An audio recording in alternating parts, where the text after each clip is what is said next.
Olá, seja bem-vindo. Obrigado por ter acessado esta mensagem. Espero que ela seja edificante para a sua vida. Desejo a você e aos seus entes queridos vida longa, paz, saúde e que o Deus Criador retribua a você, a sua família, seus filhos, netos, 5 vezes o que você fez, venha a fazer ou pensar em fazer a minha família. Espero que tenha visto a mensagem, como são feitos os estudos, e recomendo que, se não fez, que faça para entender melhor o seu preparo. Começamos definindo o que é pecado. Pecado é qualquer transgressão a qualquer item da lei da Bíblia. Por exemplo, abra sua Bíblia, Ave Maria, em 1ª carta de João, capítulo 3, versículo 4. Aí está lá escrito: todo aquele que peca transgride a lei, porque o pecado é a transgressão da lei. Na Bíblia, com exceção do pecado da blasfêmia contra o Espírito Santo de Deus, todos os outros pecados são perdoados. Então, dos outros, por exemplo aqui, Marcos 3, 28 a 29 diz: em verdade vos digo que tudo será perdoado aos filhos dos homens, os pecados e as blasfêmias que proferirem, mas aquele que blasfemar contra o Espírito Santo não tem perdão para sempre, visto que é réu de pecado eterno. Então já fica bem claro aqui que todos os pecados são perdoáveis, menos a blasfêmia contra o Espírito Santo de Deus. Pecado é pecado, mas é evidente que a responsabilidade muda na medida em que o conhecimento cresce. Por exemplo, um sacerdote, seja católico ou protestante, certamente são detentores de maior conhecimento bíblico do que um neófito na fé. E isto os torna, de certa forma, mais culpados, ou seja, em caso de pecarem, serão mais cobrados do que os neófitos. Abra sua Bíblia, Ave Maria, em Lucas capítulo 12, versículo 48, diz: mas aquele que, ignorando a vontade do seu Senhor, fizer coisas repreensíveis, será açoitado com poucos golpes, porque a quem muito se deu, muito se exigirá. Quanto mais se confiar a alguém, mais dele se há de exigir. Já a versão atualizada diz: mas aquele a quem muito foi dado, muito lhe será exigido, e aquele a quem muito se confia, muito mais lhe pedirá. E ainda na Ave Maria, Mateus capítulo 11, versículo 24, diz: por isso te digo, no dia de juízo haverá menor rigor para Sodoma do que para ti. Ou seja, ele está falando das cidades de Corazim e Betsaída, porque Jesus falava das cidades em que ele fez muitos milagres, Corazim e Betsaída, mas as pessoas não se converteram. Ele compara que haverá menos juízo em Sodoma, apesar das suas práticas, que todos conhecemos, do que para aquelas cidades. Quanto maior o nível de conhecimento, maior a responsabilidade é cobrada. O nosso assunto de hoje é sobre o purgatório. O dogma do purgatório foi consolidado por Gregório Magno, no ano de 540 a 604 d.C. Os concílios de Florença e Trento transformaram o dogma do purgatório em uma doutrina da Igreja. A semente do purgatório foi a criação da indulgência. E o que é a indulgência? É a remissão na corte divina, ou seja, no céu, da penalidade temporal devida pelo pecado, validada, sim, pela aplicação do mérito do tesouro da Igreja. A doutrina da indulgência alimentou a construção da Basílica de São Pedro, mediante as indulgências vendidas por Johann Tetzel, que vendia estas indulgências pelos mortos e pelos vivos, e afirmava: logo que uma moeda no cofre cai, a alma do purgatório sai. Johann Tetzel exigia arrependimento para uma indulgência pessoal e considerava isso desnecessário no caso de uma indulgência por um morto. Isto é evidente porque o morto não pode mostrar arrependimento, mas ele pousava de bom dispensando o morto de confessar arrependimento. Funcionava assim: se o indivíduo comprasse uma indulgência, ao morrer, em vez de passar, digamos, 10 anos no purgatório sofrendo antes de entrar no céu, ele poderia passar poucos anos ou não passar tempo algum, dependendo do valor pago à Igreja. Ou seja, o período de abreviação do purgatório dependeria de quanto custaria a indulgência a ser adquirida. Entenda que sobre os mortos, a Bíblia diz que não há nada mais a ser feito por eles, nem com eles. Abra sua Bíblia, Ave Maria, em Eclesiastes, capítulo 9, versículos 5 a 6. Não é eclesiástico, é Eclesiastes. Aqui ele vai dizer: com efeito os vivos sabem que hão de morrer, mas os mortos nada sabem. Para eles, os mortos, não há recompensas, missas, porque a sua lembrança jaz no esquecimento.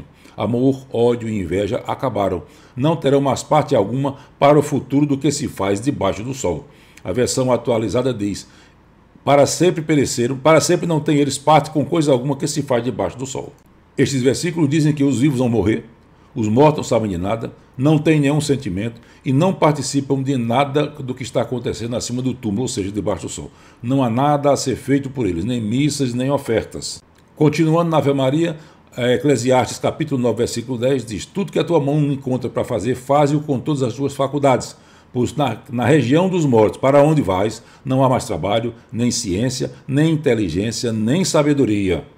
Este versículo diz que tudo que você tiver a fazer, faça com o melhor empenho enquanto está vivo, porque para a região dos mortos, para onde todos nós iremos, não há trabalho, nem ciência, nem inteligência e nem sabedoria.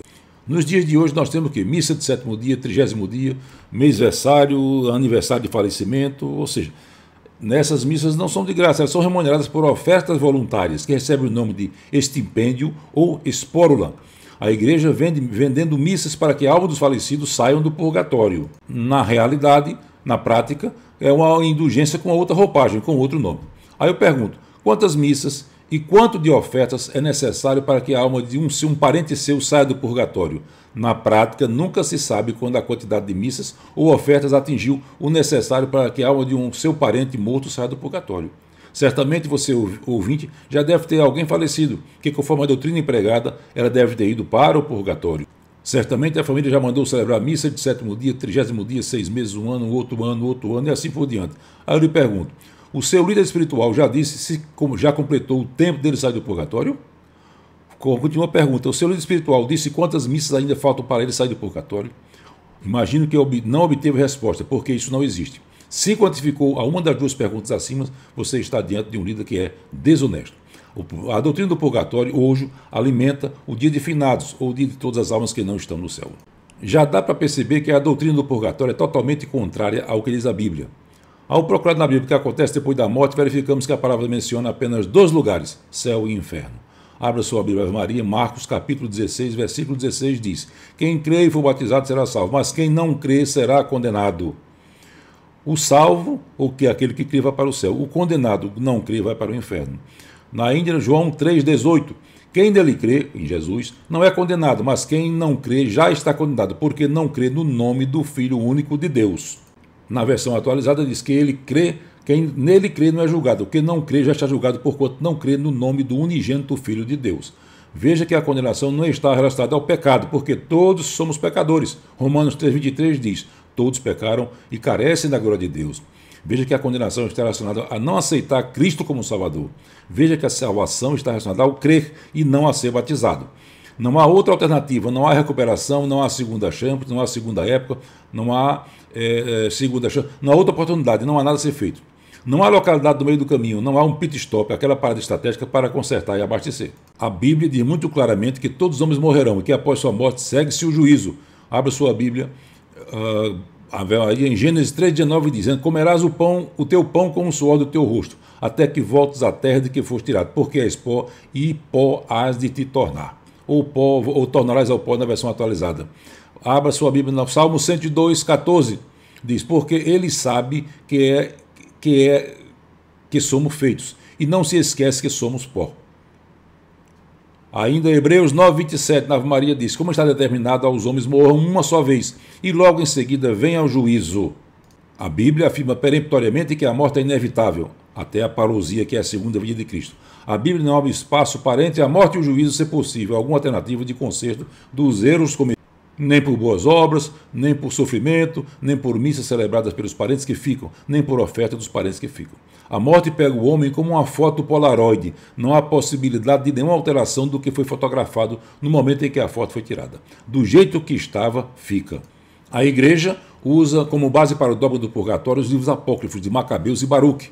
Então, segundo Macabeus, capítulo 12, versículo 45 e 46, diz: mas se ele, Judas Macabeus, acreditava que uma belíssima recompensa aguarda os que morrem piedosamente. Era esse um bom religioso pensamento. Eis porque ele pediu um sacrifício expiatório para que os mortos fossem livres de suas faltas. As faltas cometidas pelos mortos não podem ser consertadas. Depois da morte, nada mais pode ser feito por ele.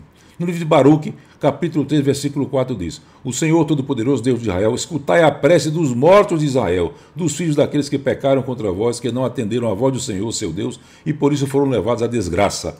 Aqui neste livro apócrifo, Baruque pede que Deus escuta a oração dos mortos, a prece dos mortos de Israel. Mortos não fazem prece nem obras, mortos não têm participação nenhuma no que acontece do túmulo para cima, no que acontece debaixo do sol. E isto tudo acima contrasta com o Eclesiástico que nós já vimos, 9,5. Os vivos sabem que eu morrer e os mortos não sabem nadinha, nem têm nenhuma participação. É justamente por isso que esses livros são apócrifos, porque eles vão de encontro à palavra de Deus. A doutrina do purgatório é eliminada por várias passagens na Bíblia. A Bíblia diz, por exemplo, pela parábola do rico e Lázaro, em Lucas 16, 19 a 31, mostra que existem apenas 2 caminhos, céu e inferno. Há uma separação intransponível entre eles, não se pode ir de um para outro.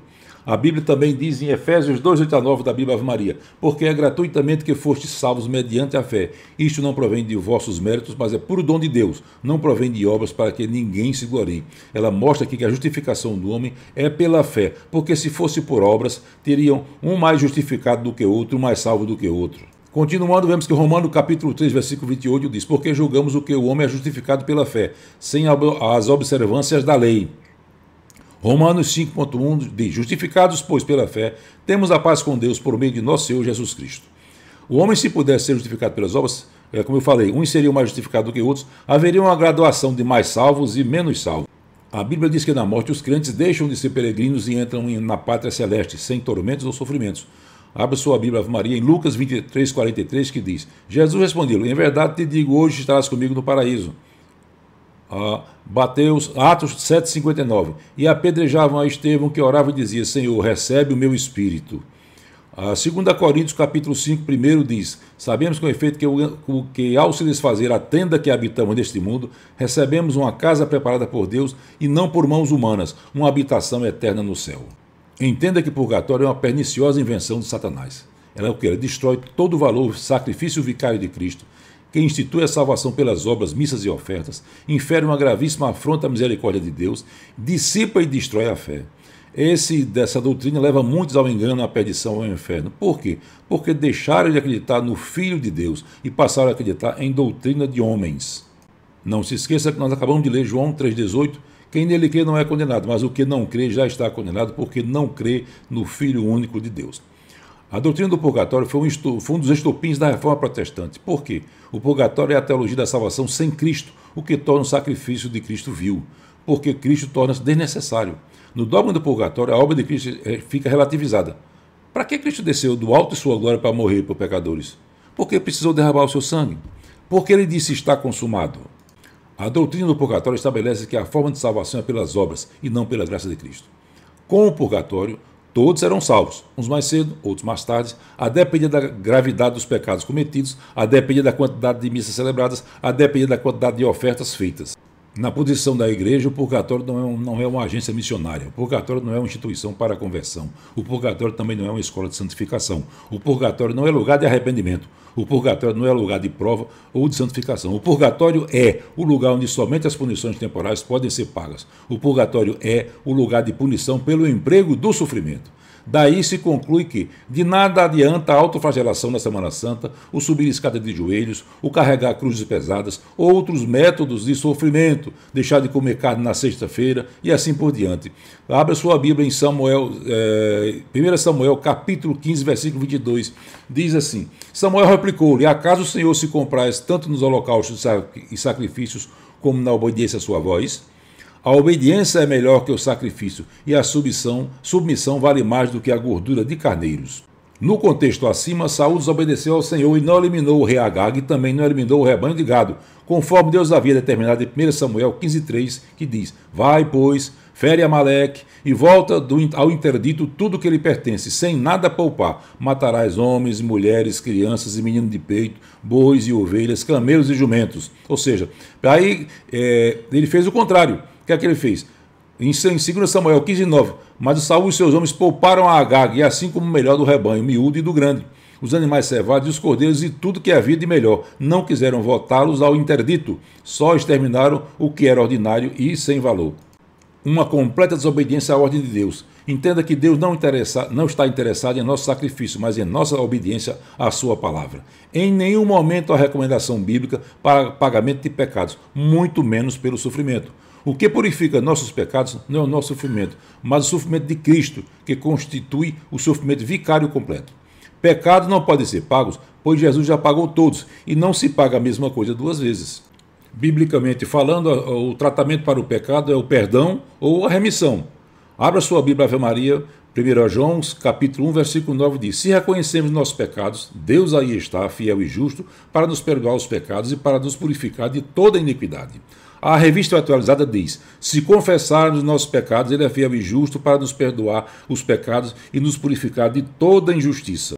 Aqui eu fico com a versão atualizada porque ela diz: se confessarmos, que é muito diferente de reconhecermos. A pessoa pode reconhecer, mas não confessar. A Colossenses 2,14 diz: cancelando o documento escrito contra nós, cujas prescrições nos condenavam, aboliu definitivamente ao encravá-los na cruz. Aí eu fico com essa versão também. Removeu inteiramente encravando na cruz. A confissão direta a Deus garante o perdão dos pecados. Ressalto que a Bíblia não manda confessar ao líder religioso, seja ele pastor, padre ou outro, mas confessar a Deus, a Jesus. A exigência da confissão auricular ao sacerdote, seja ele católico ou evangélico, é procedimento antibíblico, pois Jesus manda confessar ao Pai. A confissão auricular torna o pecador, de certa forma, refém do sacerdote ouvinte, pois mesmo havendo uma tênue separação no confessionário, há identificação pelo padrão de voz do confessante. Todos nós temos um padrão de voz próprio. Mesmo que fiquemos com os olhos fechados, vendados, podemos identificar cada um dos nossos colegas de trabalho simplesmente pela voz. O outro tratamento para o pecado é a remissão, né? Então eles podem ser remidos. Abra sua Bíblia, Maria, 1 Pedro, capítulo 1, 18 a 19 diz: porque vós sabeis que não é por bens perecíveis como a prata ou ouro que tendes sido resgatados da vossa vã maneira de viver. A outra, na atualizada, diz: porque sabendo que não foi mediante coisas corruptíveis, como a prata ou ouro, que fosse resgatado do vosso vil procedimento, mas pelo precioso sangue de Jesus, como cordeiro sem defeito e sem mácula, o sangue de Cristo. Efésios 1,17 diz: nesse Filho, Jesus, pelo seu sangue, temos a redenção, a remissão dos pecados, segundo a riqueza da sua graça. A versão atualizada diz: no qual, Jesus, temos a redenção pelo seu sangue, a remissão dos pecados, segundo a riqueza. Redenção é resgatar, libertar de uma condição de escravidão ou condenação. Remissão é perdão da dívida ou da culpa. Colossenses 1,14 diz: no qual temos a redenção e a remissão dos pecados. O texto ressalta que na redenção em Jesus nós temos a libertação, o resgate da escravidão ou do domínio do pecado, resgate do domínio do Egito. Êxodo 6,6 diz: por isso, dize aos israelitas: eu sou o Senhor, vou libertar-vos do jugo dos egípcios e livrar-vos de sua servidão. Estenderei o braço para essa libertação e manifestarei uma terrível justiça. Na versão atualizada diz: portanto, dize aos filhos de Israel: eu sou o Senhor, e vos tirarei de debaixo das cargas do Egito, e vos livrarei da sua servidão, e vos resgatarei com braço estendido e com grande manifestação de julgamento. E foi assim que fez. O texto ressalta que na remissão em Jesus nós temos o apagamento, a anulação da dívida, o perdão dos pecados. Hebreus 9,22 diz: aliás, conforme a lei, o sangue é utilizado para quase todas as purificações, e sem a efusão de sangue não há perdão. A atualizada diz: com efeito, quase todas as coisas, segundo a lei, se purificam com sangue. Sem derramamento de sangue não há remissão. Com relação aos pecados, não existe, como no Código Penal, uma quantificação de pena para cada pecado, justamente porque pecado não se paga. Quem milita na área do direito vai entender melhor o que eu vou falar. Quando alguém infringe a lei, ela se torna devedor ou devedora à sociedade.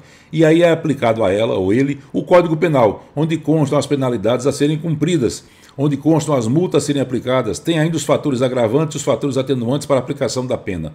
Tudo isto vem em forma de uma tabela com as penalidades a serem aplicadas e os valores de multa a serem impostos. É a chamada dosimetria. Normalmente é trifásica, é estabelecida uma pena base, então depois vem os agravantes que são somados, os atenuantes são diminuídos, para assim chegar ao que é a pena definitiva, que é determinada pelo juiz após a condenação. Se purgatório existisse, teria que ter um sistema de dosimetria, como tem no direito. Teria que ter uma tabela estabelecendo a pena para os pecados. Teria que estabelecer os fatores agravantes e fatores atenuantes ao pecado. Teria que ter uma tabela estabelecendo a pena definitiva, especificando o tempo para a permanência no purgatório. Da forma como é exposta, nunca se sabe quando a quantidade de missas celebradas ou de ofertas feitas já atingiram, no caso, o necessário para que a alma do falecido possa sair do purgatório. Entenda que pecados contra Deus, somente Deus pode perdoar. Aqui em Lucas diz 5,21. Então os escribas e fariseus começaram a pensar e dizer consigo mesmo: quem é este homem que profere blasfêmias? Quem pode perdoar pecados senão unicamente Deus? O detalhe é que este versículo é a expressão verbal dos oponentes, dos discordantes de Jesus, dos opositores dele. Somente o ofendido pode perdoar. O perdão não pode ser subestabelecido. Admitir que o sacerdote pode perdoar pecados cometidos contra Deus é colocá-los em igualdade a Deus. Se você, ouvinte, pecar contra mim, somente eu posso lhe perdoar. Nem minha esposa, nem meus filhos, nem ninguém poderia perdoar e vice-versa. Creio que você já ouviu falar que Jesus foi crucificado entre dois malfeitores, que em Mateus são chamados de ladrões, e às vezes algumas pessoas dão até o nome de Dimas para um deles. Abra sua Bíblia em Lucas 23, de 39 a 43, diz: Um dos malfeitores ali crucificados blasfemava contra ele: se és o Cristo, salva-te a ti mesmo e salva-na a nós. Mas o outro repreendeu: nem sequer temes a Deus, tu que sofres do mesmo suplício? Para nós isso é justo, recebemos o que mereceram os nossos crimes, mas este não fez mal algum.